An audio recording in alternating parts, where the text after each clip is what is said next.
जम्मू कश्मीर में दूसरे चरण के लिए कल यानी 25 सितंबर को मतदान होना है। विधानसभा चुनाव के दूसरे चरण में केंद्र शासित प्रदेश की 26 विधानसभा सीटों पर मतदान होना है, जिसका प्रचार पिछले कल से ही थम गया है।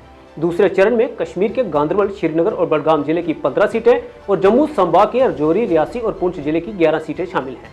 विधानसभा चुनाव के दूसरे दौर में केंद्र शासित प्रदेश की 26 सीटों पर कुल 239 उम्मीदवार चुनाव मैदान में हैं।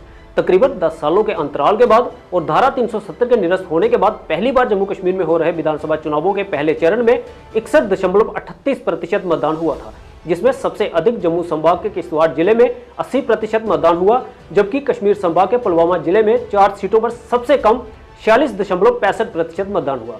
वहीं इन चुनावों में खास बात यह रही कि कश्मीर के जमाते इस्लामी के प्रभाव वाले इलाके पुलवामा, शोपियां और कुलगाम जिले में मतदान प्रतिशत में बढ़ोतरी हुई।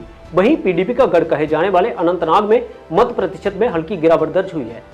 कल होने वाले दूसरे चरण के चुनाव में पूर्व मुख्यमंत्री उमर अब्दुल्ला, भारतीय जनता पार्टी के प्रदेश अध्यक्ष रविंदर रैना, जम्मू कश्मीर अपनी पार्टी के प्रमुख अल्ताफ बुखारी और खुर्शीद आलम सहित कई हाई प्रोफाइल नेताओं की किस्मत दांव पर लगी हुई है। वहीं पीडीपी के लिए ये चुनाव अपने सियासी वजूद बचाए रखने की अग्नि परीक्षा है, तो नेशनल कॉन्फ्रेंस और कांग्रेस गठबंधन में सत्ता में वापसी का दारोमदार भी इसी चरण पर टिका हुआ है। वहीं दूसरे चरण में बीजेपी ही नहीं, इंजीनियर रशीद और जमाते इस्लामी का भी इम्तिहान होगा। जम्मू कश्मीर में 10 साल के बाद हो रहे विधानसभा चुनाव में काफी कुछ बदला हुआ है। जम्मू संभाग की सीटों पर कांग्रेस और बीजेपी का सीधा मुकाबला देखा जा रहा है, तो घाटी की सीटों पर नेशनल कॉन्फ्रेंस, कांग्रेस और पीडीपी जैसे दलों के बीच जबरदस्त फाइट है। लेकिन इन चुनावों में इंजीनियर रशीद और अल्ताफ बुखारी की पार्टियां भी अहम रोल में हैं। वहीं मुस्लिम आबादी ज्यादा होने के चलते बीजेपी के लिए भी टेंशन बनी हुई है। खासकर जम्मू संभाग की अपनी जीती हुई सीटों को बचाए रखना भाजपा के लिए बड़ी चुनौती बना हुआ है, क्योंकि कश्मीर रीजन में पार्टी को कुछ ज्यादा हासिल होना मुश्किल है।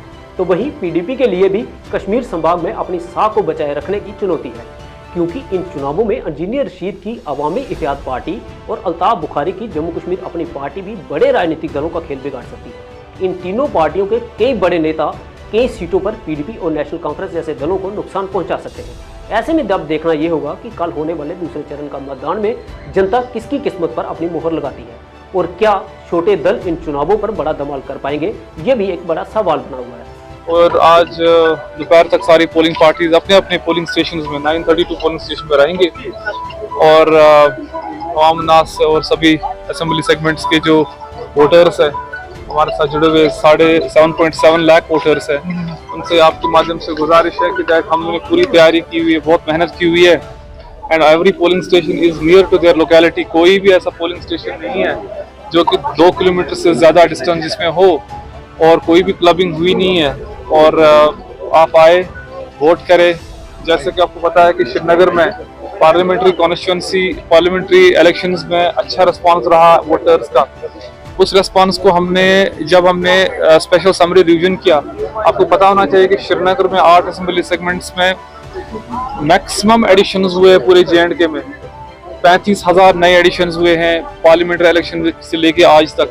मैं उन सब लोगों का और न्यू वोटर्स का, यंग वोटर्स का मैं उनकी इल्तिजा करता हूँ, जिस तरीके से उन लोगों ने एनरोलमेंट अपना करा, चाह दिखाई एनरोलमेंट करने के लिए, उसी तरीके से कल बहुत इम्पोर्टेंट दिन है, 25 सितंबर है और पोलिंग डे है फॉर श्रीनगर के 8 असेंबली सेगमेंट्स में। वो अपने घरों से निकले और वोट करें।